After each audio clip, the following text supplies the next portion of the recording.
अभी सब बुंदेलखंड की धरा पे आपको और हमारे राजा भैया जी को बहुत पसंद किया जाता है। तो जनसत्ता दल से कुछ हमारे प्रश्न हैं जिनका हम आपसे जवाब चाहेंगे। पहला प्रश्न है कि आगामी विधानसभा चुनाव 2027 जिस तरह से राजा भैया का आपका फील बढ़ा है, राजा भैया का स्कोप बढ़ा, राजा भैया जिस तरह से पूरे उत्तर प्रदेश में बढ़े हैं, तो आने वाले समय में लोग जनसत्ता दल अपना स्वयं से लड़ेगा कि गठबंधन करेगा, या जीतने के बाद जितनी सीटें आती हैं उनके साथ समर्थन में उतरेगा? देखिए, ऐसा है कि जब आदमी पैदा होता है तो वो बैसाखी पे पैदा होना नहीं पसंद करता है जी।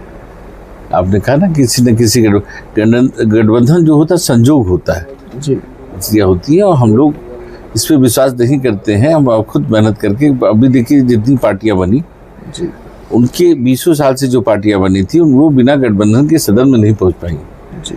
हमारी एक ऐसी पार्टी है जो बिना गठबंधन के दोनों सदन में है जी। और आगे भी हम हमारा ये रहेगा कि हमारी जो तैयारी है जी, स्थितियां क्या बनती से नहीं, हमारी तैयारी है, हम अकेले प्रदेश में चुनाव लड़ेंगे 27।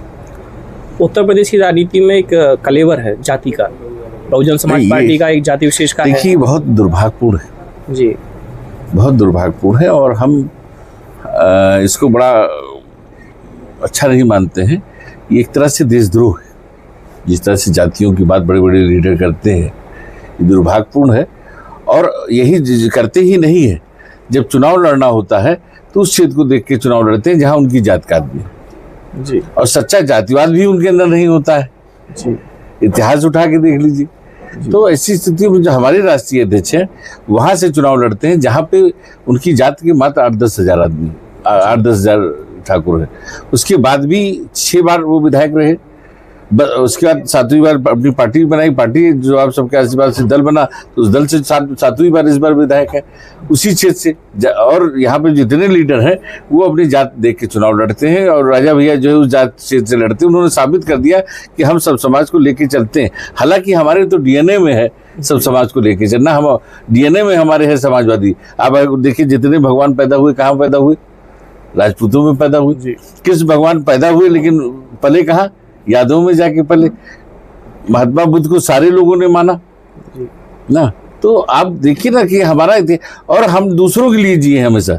बीपी सिंह ने गालियां खाई जी, लेकिन 89 में अगर उन्होंने मंडल लागू किया होता तो आज स्थिति राजपूत बैकवर्डों की क्या होती, जरा बता दीजिए हमको। सामान्य थे सब, जयपाल राव, जय विश्वकर्मा, किसने उनकी पहचान दी? किसी बैकवर्ड नेता ने दी क्या?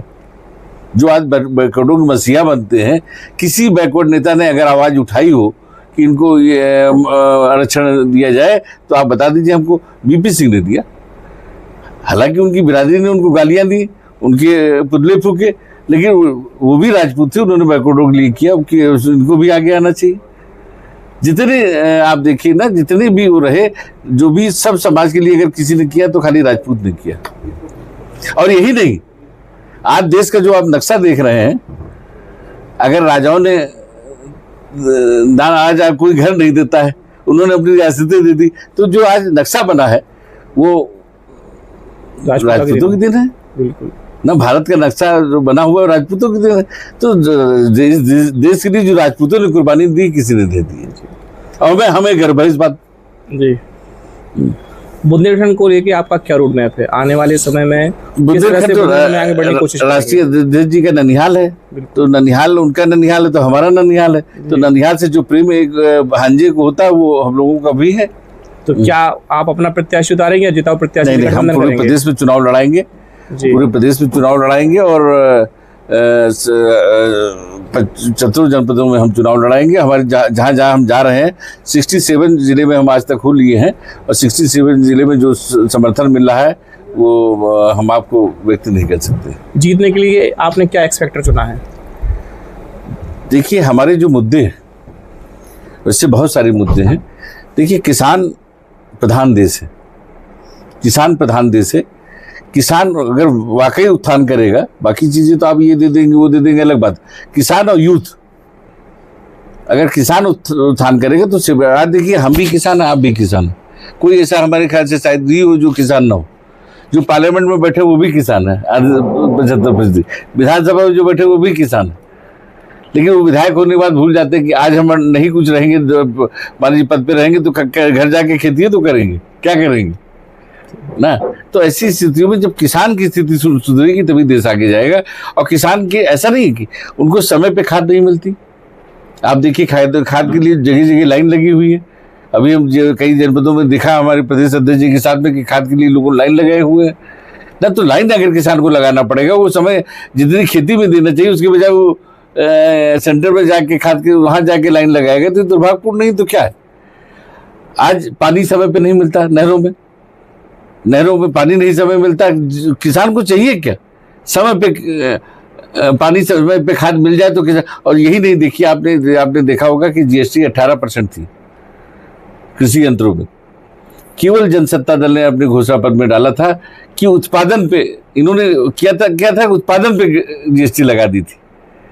उत्पादन पे जीएसटी लगा दी थी। जब आप नेट पे डालते थे कि कल्टीवेटर पे जीएसटी तो नहीं लाता था जी, आता तक नहीं आता था। और उत्पादन पे आखिर सरकार को यूटर्न लेना पड़ा, दाम करने के लिए जीएसटी कम करना पड़ा, 5% करना पड़ा। और हमने कहा था अगर हमारी सरकार बनेगी तो उत्पादन पे भी जीएसटी खत्म करेंगे, और जो 5% हमारी सरकार बनेगी तो वो भी खत्म होगी ना। और देखिए आउटसोर्सिंग क्या चीज होती है। किसी नौजवान को आप नौकरी देने की बजाय और ठेकेदारी की प्रथा पे आप नौकरी दे रहे हैं। जैसे रोजगार गारंटी योजना, जो राजतंत्र में लोकतंत्र में अंतर क्या रहेगा, राजतंत्र में और लोकतंत्र में अंतर क्या रहेगा। जो पहले राजा महाराजा जब स्थिति खराब होती थी, सूखा आता था तो लोगों को मजदूरी पे लगा देते थे। वही आज सरकारें भी कर रही हैं। सरकारें क्या कर रही हैं, सरकारें यही कर रही हैं कि साहब जो रोजगार दे रही है आपके नरेगा से। तो ऐसी स्थितियों में जब अगर हमारी सरकार बनती है तो नौजवानों को नौकरी, किसानों के लिए जो भी ज्यादा से ज्यादा बिजली और सारी सुविधाएं हैं, समय पे सारी चीजें किसान। अगर चौधरी चरण सिंह के अलावा किसानों के लिए किसी ने कुछ नहीं किया। क्या आप मानते हैं कि उत्तर प्रदेश में भ्रष्टाचार बढ़ा है?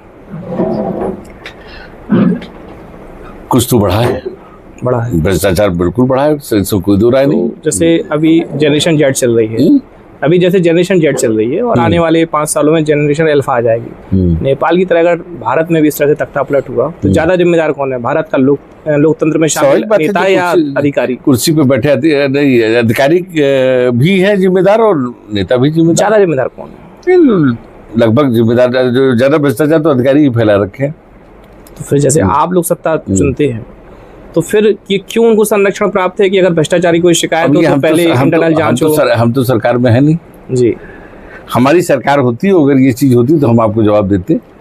हमारी सरकार नहीं, तो इसलिए ये सवाल आपके उस समय सरकार में जो है उनसे करिए जी। ना हमारी बात, हम क्या करेंगे आने पे, हमें अवसर जनता देगी तो हम क्या करेंगे इसको बता। सवाल इसलिए पूछ ही रहा था कि हम आपको जब आप सीट पे होंगे तो ये चीज हम दोबारा चलाएंगे। भ्रष्टाचार तो है, सिंगार नहीं किया जा सकता भाई। उनकी मिनिस्टर बोल रहे हैं, विधायक बोल रहे हैं, सारे लोग बोल रहे हैं, वो तो मांग रहे हैं ना। तो बोल क्या रहे, वो तो मांग रहे हैं, खुला मांग रहे हैं। तो ऐसी स्थिति है। तो और कोई ललितपुर के लिए कोई विशेष बात आप यहाँ किस तरह से, क्या है? देखिए हम तो यही अपील करने आए हैं, आपके माध्यम से भी यही अपील करते हैं। जनसत्ता दल जनता की पार्टी है, और अगर जनता कुर्सी पे बैठेगी तो देश का, प्रदेश का आगे जाएगा। यही हम आपके माध्यम से अपील करते हैं। यहाँ की राजनीतिक परिवार है, गढ़ी परिवार है, बुंदेला परिवार, तो ऐसे माना था कि आप लोगों के संबंध उनसे अच्छे रहे हैं? नहीं, हम लोगों के संबंध तो देखिए सभी से अच्छे रहते हैं जी। हम लोग क्यों, मतलब जब सभी से अच्छे, तो क्या प्रयास किया उनको पार्टी में लाने का? व्यक्तिगत विचारधारा, देखिए विचार की बात होती है। हम लोग की प्रयास किसी के लिए नहीं करते, लेकिन हमारे जो है कि हमारे राष्ट्रीय अध्यक्ष भी आपने देखा होगा कभी किसी के खिलाफ नहीं बोलते हैं। नहीं। और हम लोग भी किसी के खिलाफ नहीं बोलते हैं, ना हमारा किसी से वो नहीं रहता है। जो भी आएगा उसका स्वागत है। ललितपुर के युवाओं का रहा है, तो हमारा अगर वो परिवार आपकी पार्टी से लड़ता है तो जीत जाएगा। स्वागत है। तो आप प्रयास नहीं करेंगे? नहीं, वो आएंगे तो बिल्कुल हम स्वागत करेंगे। अगर आप एक कदम चलेंगे तो वो भी तो आ सकते हैं। हाँ, बिल्कुल प्रयास करें, हम करेंगे, कोशिश करेंगे। हम इससे भाई तो पार्टी बनी तब तो कोशिश करेंगे ही। धन्यवाद।